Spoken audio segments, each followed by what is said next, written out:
Behind every project is a story. As with every season of This Old House, the challenge is finding the right story to tell and the right dream to help someone realize. There's a lot to choose from. TOH Revisited is a fresh look at the people we've helped and the places we've traveled to over the years.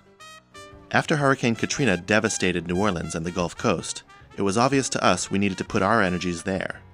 But with so much destruction and whole communities wiped out, where would we start? How could we help? Then we met Rashida.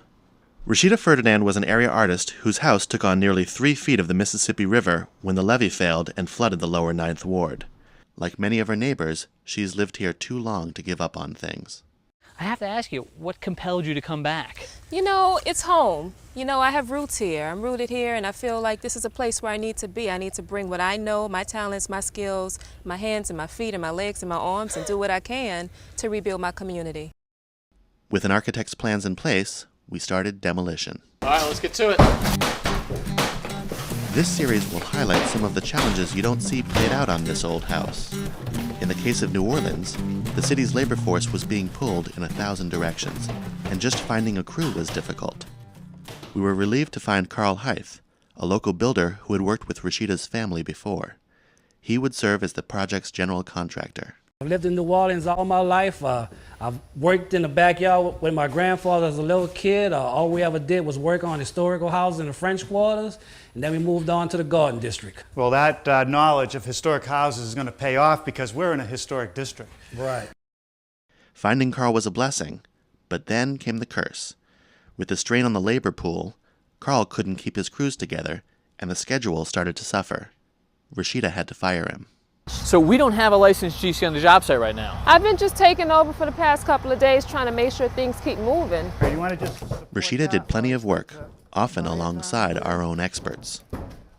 But the loss of a key team member was enough to give even Norm some pause. You know, I'm worried. You know, we're switching general contractors in the middle of a project. That's never happened to us before. And with the labor shortage down here, you know, and a change of staff on this end, that could be a problem. We're thankful for you. Eventually, Rashida turned to her framer, Richie, to take over the project, and we had ourselves a new GC. We didn't have time to get him settled. We had other things to work on. We had partnered with Habitat for Humanity on a second, much larger project. It was Musicians Village, an idea conceived by 2 of the Big Easy's native sons. The whole reason behind the name Musicians Village is the musicians that live here. About 80% of the inhabitants are musicians. And Branford Marsalis and I were actually on our way to Houston to go see the evacuees at the Astrodome. And we decided that we needed to do something to try to bring the musicians back. The goal was to provide a haven for many of these artists to return to New Orleans, into brand new homes of their own, and to revitalize the music scene so important to the city's identity. So how many houses do you plan to build here? Well, here we will be building 72 single-family homes and 10 elder-friendly duplexes. Saxophonist Branford Marsalis showed us plans for a community center being built in his father Ellis's honor. In this area is the performance space. Oh, great. In this space, the stage will be here. And along here are balcony seating, upper and lower. Before there were Iron Chefs, there were the This Old House experts. And Tommy, Roger, and Rich joined Kevin and Norm in New Orleans to lend a hand. So what have you been learning?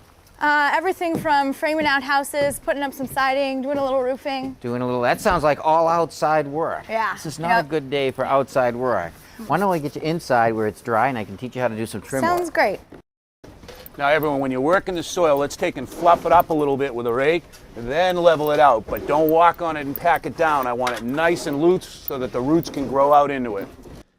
Part of Habitat's philosophy is the idea of sweat equity, where the soon-to-be homeowners do some of the work themselves. One such participant was the village's youngest homeowner, Calvin Johnson. Now, part of the deal for you to move in is to put in some volunteer hours, 350 hours, either on your own house or other houses in the area. How's that been going? It's going pretty good. I learned a lot of things. You know, first and foremost, I don't like heights. Well, I got a deal for you. Let's learn how to put on some siding. All right, let's go.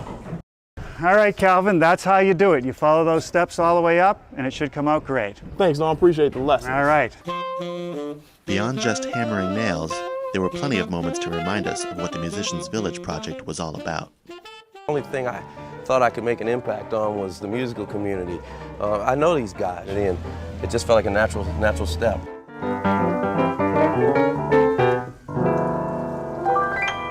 Harry, we love people who work with their hands. Yeah, man. Back at Rashida's house, everybody loved the work Richie the GC was getting done, except for the building inspector.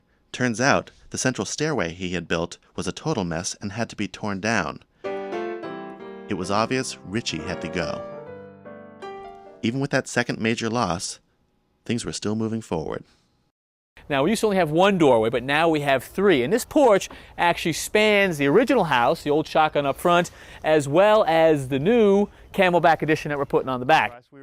In this series, we overcome the unexpected. A friend of a friend suggested a third GC. Can you blame us for being skeptical? All right, now you've been with us 2 weeks. Are you going to stick with us? I'll be here through the end. All right. And there it was, third time's the charm. Another positive sign that we had turned a corner was that we were now starting to consult with the local craftspeople who would finish fitting out our historically faithful remodel, like lamp maker Drew Bevelow. So are you still doing custom work? If I came in with a drawing, not that I can draw, but if I did, could you make something for me? We absolutely can. If you come in with a drawing, just like my grandfather said, if you can draw it, I can make it. So once this all goes together, that looks like it makes the bottom of the light, and then obviously some more assembly for the top of the light. Exactly. And I could see all This series celebrates craftspeople like Drew, who represent some of the best artistry the country has to offer.